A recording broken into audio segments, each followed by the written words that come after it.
আজকাল আর কিছুই ভালো লাগে না। হাসিও যেন মিথ্যে হয়ে গেছে।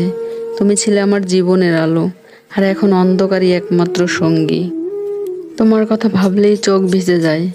যদিও জানি তুমি আর ফিরে আসবে না, তবুও মন বলে একটিবার যদি দেখতাম তোমায়, বলতাম কতটা কষ্ট দিয়েছো তুমি আমায়।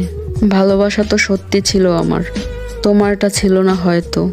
আমি তো শুধু চেয়েছিলাম তোমাকে, তুমি খুঁজেছিলে মুক্তি, আর আমি চেয়েছিলাম বাঁধন। তুমি ভুলে গেছো সহজেই, আমি এখনো লড়ি তোমার স্মৃতির সাথে। রাত জেগে দেখি তোমার শেষ মেসেজটা, আর ভাবি কিভাবে এত অচেনা হলে তুমি। যাক, এবার বিদায়। ভালো থেকো তুমি তোমার মতো করে। আমি আর ফিরে যাব না সেই পুরনো পথে, যেখানে শুধু আমি ছিলাম, তুমি ছিলে না কখনোই পুরোটা।